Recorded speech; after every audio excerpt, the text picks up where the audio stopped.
여러분들이 이렇게 또박또박 읽었습니다. 세계를 정복한 유대인들의 교육 방법이 뭐냐? 또박또박 읽는 거예요. 여러분들이 세계를 정복한 유대인들과 같은 축복을 누리는 시간 되기를 주님의 축원합니다. 우리가 오늘 특별히 지도자 주일입니다. 그래서 여러분들이 아브라함과 같은 영적 지도자의 축복이 오늘 저와 여러분들이 임하는 시간 되길 바랍니다. 이 아브라함에게 10가지의 복이 있었습니다. 첫 번째가 큰 나라를 이룰 것이다.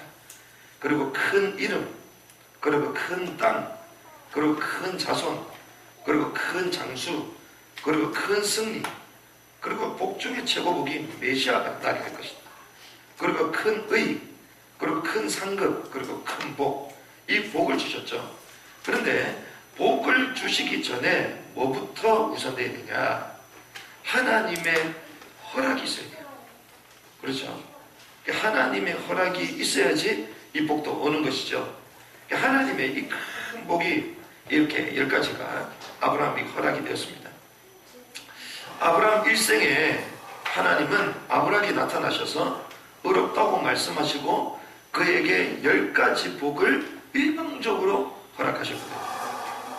그래서 우리가 이 아브라함의 일생을 보면 한 3가지 정도로 아브라함의 이 의가 어떻게 나타나느냐 우리가 볼 수 있는데, 첫 번째는 84세 때 아브라함에게 주님은 어렵다고 말씀하셨습니다. 이걸 우리는 칭의라고 말하죠. 하나님께서 아브라함을 처음에 부르셔서 갈대아 우에서 나오게 하셨습니다. 그런 가운데에 하란에 갔을 때에 머뭇거리고 있는 그 아비를 내려놓고 또 다시 약속하신 그 땅으로 가게 되죠. 그러고 난 이후에 하나님이 칭의 어렵다고 말씀하셨습니다. 그래서 아브라함이 여호와를 믿었다. 창세기 15장 6절에 이렇게 말하거든요. 아브라함이 여호와를 믿으니, 이때 믿었다는 이 아만이라는 단어는 하나님께서 믿도록 시켰다 이런 뜻입니다. 그러니까 우리가 나는 믿음이 있습니다. 어제 중직장군이 이러더라고요. 목사님 저는 막 성교 안 갈 거예요 이러더라고요. 그러냐, 네가 가는 게 아니다. 하나님이 보내가는 거다. 그 생각해보니까 반대 생각해보니까 하나님이 보낼 수 있는 마음을 주셔서 갈 환경을 여셔서야지 가는 거지, 우리가 가고 싶다 가는 게 아니잖아요. 믿음도 마찬가지입니다. 이 하나님께서 칭의 아브라함을 어렵다고 하셨는데 하나님께서 믿도록 시킨 거예요. 이게 하나님 은혜인 줄 믿습니다. 하나님께서 아브라함을 어렵다고 그렇게 말씀하시고, 그런 가운데에 하나님의 그 신실한 약속을 꾸준히 믿어야 되는데 믿지 못하고 넘어지잖아요. 그 기간이 13년입니다. 하갈을 취하고 나서 13년 동안 하나님이 나타나시지 않거든요. 우리 신앙생활도 그럴 수가 있습니다. 우린 늘 신앙생활 잘한다고 생각하지만 때로는 우리가 정체될 때도 있고 때로는 나락에 떨어질 수도 있고 우리 상황이 그렇거든요. 그러면 우리가 정체되고 내 신앙이 다운된 것 같을 때에 마치 우리는 구원에서 끊어진 것처럼 생각합니다. 하지만 하나님은 나중에 99세 때에 아브라함에 나타나셔서 할례를 행하고 난 이후에 100세 때에 약속을 실현하시죠. 이게 아브라함의 의였습니다. 아브라함 일생 두 번째 100세 때에 하나님은 어렵다 하시는 그 증거로 약속을 실현하셨어요. 그때 로마서 4장 20절에 보면 믿음이 견고해졌다 이렇게 해요. 믿음이 견고해졌다. 하나님의 말씀에 이제는 확실히 믿고 이삭을 낳았단 말이죠. 그때 이제는 그 아브라함의 믿음이요 견고해졌다고 해요. 그럼 그 전에 믿음이 없었습니까? 믿음이 있었죠. 그런데 흔들렸던 믿음이 이제는 견고해진 거예요. 여러분들의 믿음이 견고케 되는 은혜 있길 바랍니다. 견고해졌다. 그런데 여기서 견고해졌다 이 단어가요 사실상 어떤 의미로 나타나냐면요, 이거 좀 어려운 말일 수가 있는데 부정과거의 총괄적 용법을 씁니다. 부정과거의 총괄적 용법. 이 말은 무슨 말이냐, 처음에는 믿음이 없었고 넘어지고 실수했지만 하나님은 결국은 믿음 가지고 승리할 아브라함을 보고 처음부터 어렵다고 간주하신 거예요. 왜? 마지막에 승리할 거기 때문에. 그래서 결국에는 경고에 졌다라는 의미, 이걸 말하는 겁니다. 하나님께서 비록 아브라함에게 많은 불신이 있었다 할지라도 그 결국만을 보시고 아브라함의 믿음이 경고에 졌다, 이걸 평가하신 거예요. 그러니까 하나님은요, 우리 처음에 신앙이 낮을 수도 있고 연약할 수 있습니다. 하지만 하나님 아브라함의 믿음을 마지막 결국을 보고 처음 그 과거를요 부정해버리시죠. 이게 하나님의 은혜입니다. 하나님이 우리의 결국 마지막을 보고 우리를 어렵다, 경고해졌다 이렇게 말하시는 분이실 믿습니다. 그래서 우리가요 과거에 묶일 필요가 없는 것입니다. 우리 연약한 현실에 묶였을 필요가 없는 것이죠. 이런 가운데에 아브라함의 이 의가요 완성되고 있습니다. 이게 언제냐? 이삭을 모리아 산에 바칠 때요. 그에게 주셨던 이 믿음만 붙들고 따라갔었는데 마지막에는요 하나님께서 그 사랑하는 자녀를 모래산에 바치라고 말하잖아요. 그때 아브라함은요 지체하지 않고 가족과 대화도 나누지도 않고 그리고 모든 가능성을 다 배제하고 이 이삭을 데리고요 올라가서 하나님 앞에 각을 뜨면서 이 번제물로 바치려고 모든 계획 짜고 실행합니다. 그때 하나님은요 이 아브라함에게 어렵다라는 그 말씀을 응답하시는 거죠. 말씀이 응답되는 거죠. 그 당시 아브라함 나이를 135세 이전으로 보거든요. 그럼 이삭의 나이는요 상당히 성숙된 나이입니다. 그런데 그 이삭도 아버지의 그 행위를 보고 묵묵히 순종하고 제단 위에 올라가는 걸 볼 수 있거든요. 그걸 가지고 성경은 뭐라고 얘기하냐, 아브라함의 그 믿음이 이제는 크게 되었다 이렇게 얘기합니다. 믿음이 크게 되었다. 그 믿음은요 성숙되는 거예요. 믿음은 자라는 것입니다. 그런데 그 기준이 무엇입니까? 말씀을 행함으로 말미암아. 그 말씀을 행함으로 말미암아 큰 믿음이 된 거예요. 온전한 믿음이 된 것이죠. 그래서 아브라함이요 믿음의 족장이 되는 것입니다. 그리고 전 세계가 사실 누구 후손들입니까? 3분의 2 이상이 전부 다 아브라함의 후손들이요. 그렇죠. 무슬림, 유대교, 기독인들 전부 다 아슬람의 영적 그 자녀들 아닙니까? 여러분들이 지도자주의를 맞이하면서 아브라함과 같은 그런 믿음을 회복하는 시간이 되겠다. 그리고 하나님께서 축복할 수밖에 없는, 하나님께서 허락할 수밖에 없는 그런 하나님의 사람으로, 영적 지도자로 세워지는 은혜가 있기를 주님의 이름으로 축원합니다. 우리가 오늘 성막에 대해서 말씀을 계속 나누고 있는데, 성막의 덮개를 주님 첫 번째 제작하라고 말씀하셨고, 또 성소의 내부에 필요한 물품들을 이제는 제작하도록 하셨죠. 그리고 오늘은 성막들에 있는 기물들을 제작하라, 주님 그렇게 말씀하셨습니다. 그래서 이 성막들에 있는 이제 기물들을 하나씩 하나씩 제작하게 되고, 거기에 만드는 데 쓰인 재료들을 우리가 보게 되는데요. 우리 PPT를 한번 좀 넘겨주시면 좋겠습니다. 이게 인식이 안 되는 것 같은데요. 이 성막들의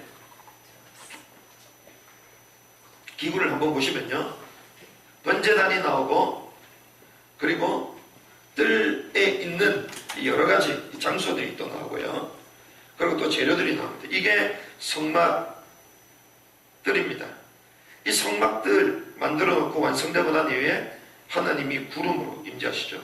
넘겨주시고요. 이게 번제단입니다. 그 다음, 그리고 물두멍, 제사장들이 손을 씻는 거죠. 제사 드리기 전에 손을 씻어야 되겠죠. 넘겨주시면 됩니다. 이게 전체적인 모양이 이제 다 됐습니다. 이게 우리가 번제단, 성막 전체라고 볼 수 있습니다. 그러면 여기 그림의 뒤쪽에, 여러분들 제일 위쪽에 있는 것은 성소죠, 성소. 그리고 전체 뜰이 있습니다, 뜰. 이걸 오늘 만들라 얘기합니다. 성소에 한 16배 정도 되는 이 성소, 성막의 뜰을 전체를 만들어라, 이걸 말씀하고 있죠. 첫 번째, 이 성소에 딱 들어가자마자 중앙에 뭐가 있습니까? 번제단 붙어 있습니다. 번제단.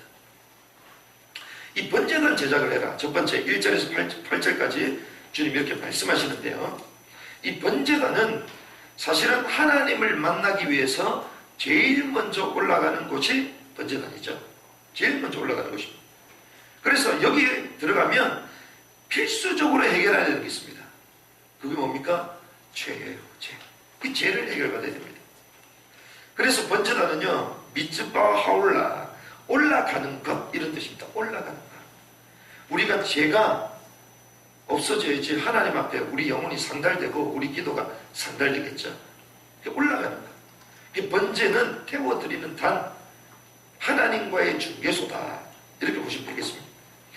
우리가 지난번에 또 말씀을 나눴기 때문에 제가 간단하게 나눌 것인데요. 번제단의 크기는 2.28, 또 광도 2.28, 그 높이죠. 1.37. 약간 넓게 되어 있습니다. 한 2m, 2m 50 정도. 왜? 저기 황소도 들어가야 되니까 이렇게 넓게 크게 되어 있습니다. 수소를 통째로 바치거나 아니면 다른 짐승들을 한꺼번에 바쳐야 되기 때문에 아주 크게 제작되어 있습니다. 그런데 네모 반듯하게 해라. 네모 반듯하게. 라바라는 단어가 써졌습니다. 네모 반듯하게. 이 말은 규칙과 올바른 사람을 우리가 반듯하다 그러잖아요. 그러니까 하나님의 공의가 여기에는요, 규칙과 올바름이 적용되는 것입니다. 그래서 하나님의 공의를 상징하는 거죠.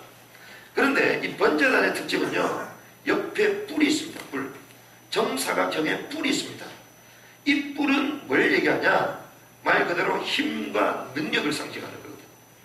그래서 승리와 영광을 말하는 것입니다. 그래서 우리가 뿔이 꺾였다? 이러면 어떻게 됩니까? 이게 뿔이 꺾이면 실패하고 패배한 걸 상징하는 거거든요. 우리가 물건을 하나 사도 뭐 끝에 흠이 있다? 이러면 전부 다 반품하잖아요. 마치 그런 겁니다. 이 뿔은 승리를 상징하는데 이게 꺾이는 순간 무너졌다는 거예요. 그래서 이 뿔에다가 제물의 피를 발라서 이 그리스도의 승리와 사죄와 용서, 그 의미를 거기다 담고 있습니다. 이 피를 그 뿔에 밟고 뿔을 딱 잡으면 어떻게 됩니까? 용서되는 거예요. 사죄함을 얻는 것입니다. 그런 의미가 다 있는 것입니다. 그래서 흔들림 없이 이걸 딱 만들라는 것이죠. 그래서 우리가 구원의 뿔, 능력의 뿔, 십자가의 뿔, 뭐 이런 얘기 많이 하잖아요. 이게 다 그리스도의 승리와 또 전쟁에서 승리케 하시는 그리스도를 또 상징하는 것입니다. 이런 가운데에 번제단에 또 필요한 부속 기구들이 나옵니다. 성경에 쭉 보면 3절부터 나오죠. 재를 담는 통, 그리고 부사, 대야, 갈고리, 그릇, 뭐 이런 것들이 다 나옵니다. 그 재를 담는 통이 있습니다. 재를 담는. 짐승을 태우고 나면 뭐가 남습니까? 뼈하고 재가 남죠. 그 재가 남는다는 무엇입니까? 재물이 완전히 불살라졌다. 무슨 말입니까? 우리의 죄가 다 용서됐다. 이걸 말하는 거예요. 그 죄를 볼 때요, 아, 그래, 죄처럼 내 죄 문제가 다 해결됐구나. 이걸 상징하는 겁니다. 부삽이 있습니다. 부삽은 뭡니까?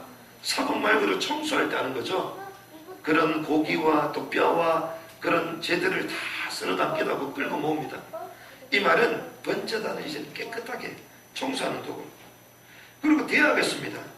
대야가 왜 있겠습니까? 대야 큰 대야가 있거든요. 대야는요, 짐승을 바로 올리지 않잖아요. 어떻게 합니까? 죽여서 올려야 되잖아요. 그럼 죽이면 뭘 빼야 되죠? 피를 빼야 돼요. 피를. 그 피를 어디다가 대야대가 바치는 거예요. 그래서 번제단 밑에 채가 틀이 있는데요. 틀이 촘촘하게 물이 빠지도록 되어 있는 거죠. 마치 수세미처럼. 그래서 그 피를 다 받아내는 겁니다. 이건 무슨 말입니까? 쏟으신 십자가의 피를 말하는 거예요. 그 피 죽음을 말하는 거죠. 그리고 고기 갈고리가 있습니다. 고기 갈고리. 이렇게 더덕더덕 붙어있는 고기 갈고리를 가지고 고기를 깨내는 거죠. 이거는요, 또한 재물을 이제는 올바르게 배열할 때 이렇게 번제단 밖으로 또 나오면 안 될 거 아닙니까? 배열을 하고. 이건 뭘 또 얘기하냐? 허물로 인하여 참으로 찔리고 고난을 당하신 그리스도를 말하는 거예요. 징계를 당한 그리스도. 이걸 다 상징하는 겁니다. 불을 옮기는 그릇이 있습니다. 불을 붙여야 되니까요. 분향단으로 불을 옮기잖아요. 번제단에 불을 붙여가지고 분향단에 불을 붙이거든요. 이거는 불의 심판을 말하는 거죠. 그래서 우리는 불심판 또 물심판, 우리는 세례받았고 또 성령이 받은 사람들을 믿습니다. 여기서 우리는 해방받은 사람들이죠.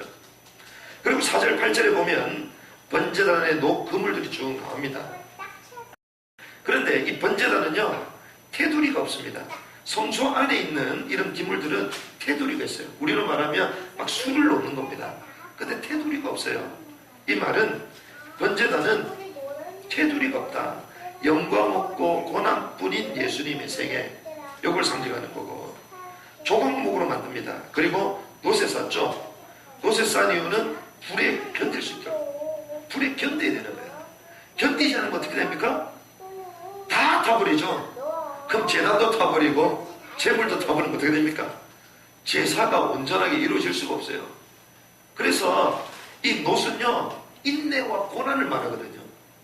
그 왜 이걸 상징하느냐? 예수님께서 우리 인생의 모든 제 문제를 해결하기 위하여 고난과 인내로 십자가를 지신 거죠. 이걸 상징합니다. 노수로 그래서 불에 딱 견딘 것입니다. 그리고 번제단 이동을 위한 채, 이런 것들을 했죠. 이게 번제단의 제작입니다. 번제단. 그리고 9절에서 20절까지 넘어가면 성막들의 제작을 우리는 볼 수 있습니다. 성막들은요 하체르 이렇게 말하는데 말뚝으로 둘러싸다 구획하다 이런 뜻입니다. 근데 특징이 어떻습니까? 성막의 마당에다가 한 거죠. 광야의 맨 바닥에 흙먼지 가운데 틀을 제작을 했습니다. 그래서 전체 길이는 한 314.6평, 여기에 한 3배 정도 이렇게 보시면 될 겁니다. 성막이 요거 한 3배, 상당히 크죠. 이렇게 보시면 되겠습니다. 근데 여기에 저희가 중요한 게 있습니다. 성막들의 이 장소의 역할과 의미가 중요합니다. 장소의 역할과 의미. 성막들이라는 이 장소가 있는데요. 이 역할과 의미가 왜 중요하냐? 첫 번째는 이 허락받은 자의 장소라는 것입니다. 아무나 들어갈 수 없다는 거예요. 허락받은 사람만 들어갈 수 있는 거예요. 그래서 바깥과는 엄격히 구별된 장소입니다. 그러니까 아무나 못 들어가는 거예요. 그래서 하나님은요, 그들을 뭐라고 얘기하시냐? 하나님께서 그의 백성 가운데 거하시는 하나님의 집이라고 말해요. 여기가 하나님의 집이요. 오늘 저와 여러분들이 그리스도의 보혈로 구원받은 하나님의 자녀가 된 줄 믿습니다. 그 구원받은 백성이 하나님 함께 예배할 수 있는 축복 가운데 우리가 들어와 있는 줄 믿습니다. 이게 구원받았기 때문에 가능한 거거든요. 우리가 예배 드린다, 이건 뜰 속에 들어온 걸 말하는 거예요. 뜰 속에 들어온 거예요. 근데 세상 사람들은 뜰 속에 못 들어오잖아요. 사실상 오고 싶어도 못 와. 왜? 우리 교회는 일단 2층에 있거든. 그것도 지하에. 그러니까 오기 힘들고. 두 번째는 영적으로 못 와요. 그러니까 다들 내려왔다가요, 싹 눈치 보면서 다 올라갑니다. 술 취한 사람도 내려왔다 눈치 보면서 올라가고, 막 우리한테 막 시끄럽다고 막 밀어넣으려고 온 사람도 내려왔다 올라가고. 왜? 하나님이 거하시는 현장이니까. 그러니까 함부로도 못하는 뜰이에요, 여기가. 그리고요, 제사 목적으로 제사장 또 레위인 일반 백성들이 출입하는데 제사 목적으로만 출입할 수 있다는 것입니다. 그럼 교회는 무엇입니까? 예배가 목적이 되어야 되는 것이죠. 그리고 거룩한 것과 속된 것, 하나님을 섬기는 의인과 악인, 이게 구별되는 겁니다. 그래서 우리가 주일날 예배 드리면 뭐라고 합니까? 교인이다, 성도다 그러잖아요.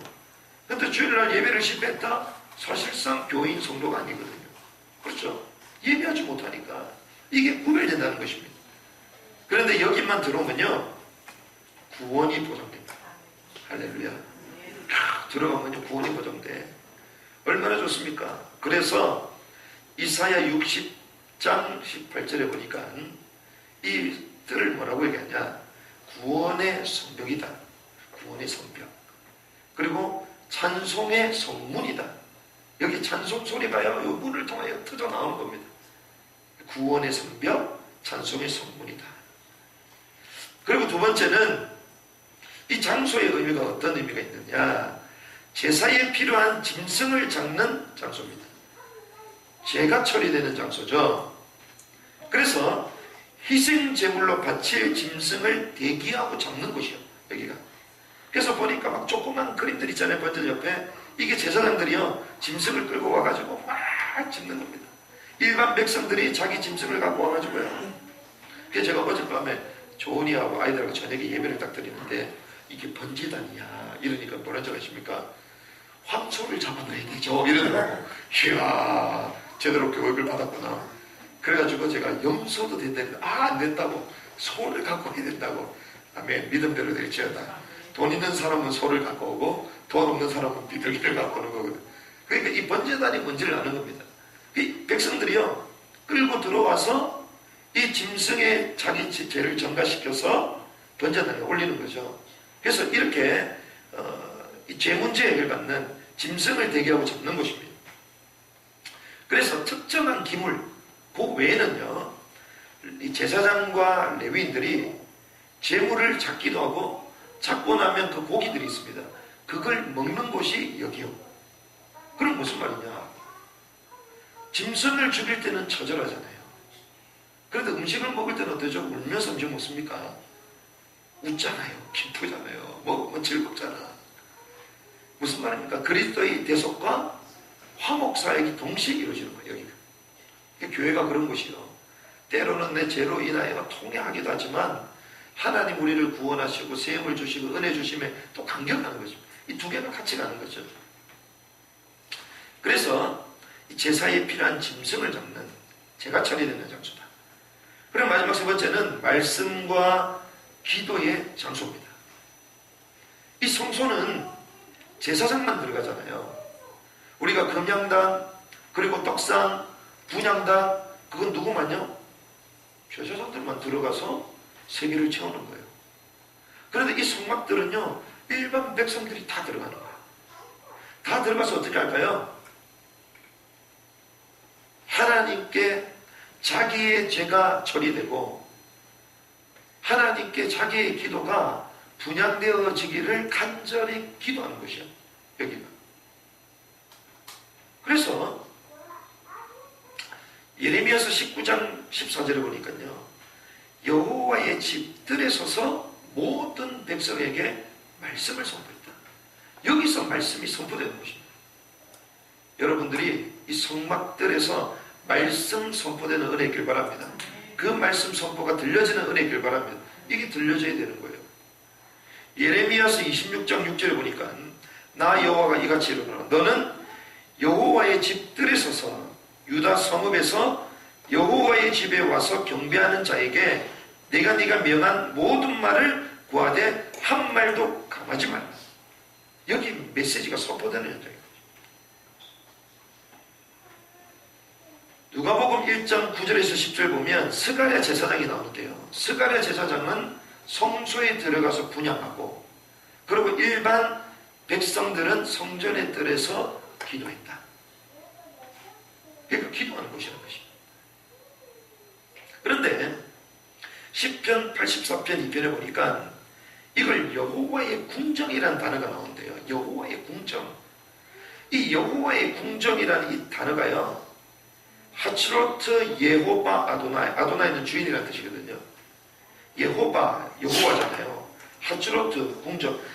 여호와가 거하시는 이 궁정, 이거를요, 주의 성막의 뜰이라고 얘기해요. 그러니까 여호와가 거하시는 곳이 여기라는 겁니다.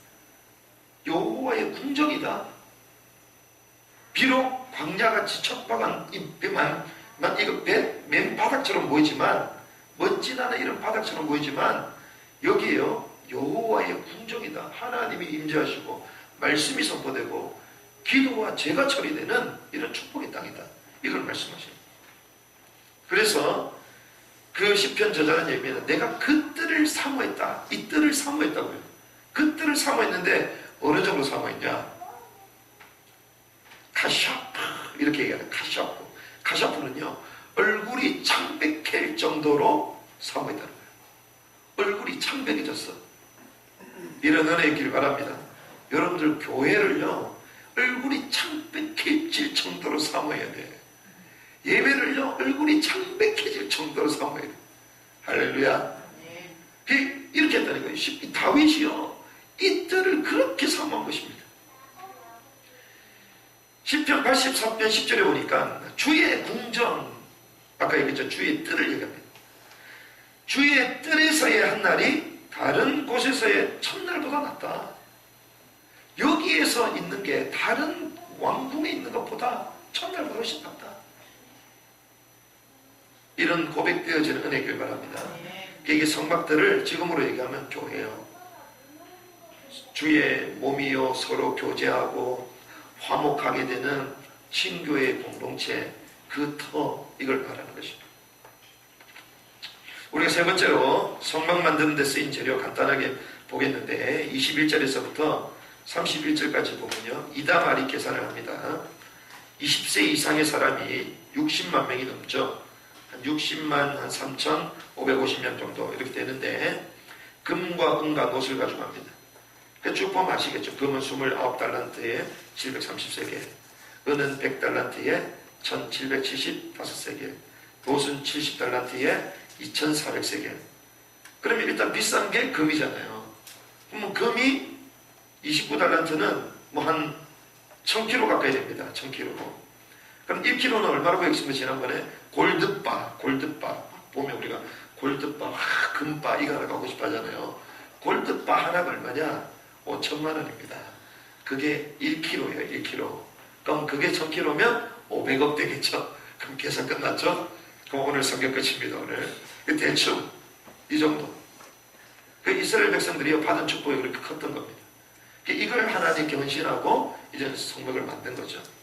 그래서 오늘 성막들의 기구를 제작해라. 우리가 전체적으로 간단하게 살펴봤는데 우리가 이 말씀을 정리하면서 결론적으로 우리가 뜰의 신앙을 해보게 돼요.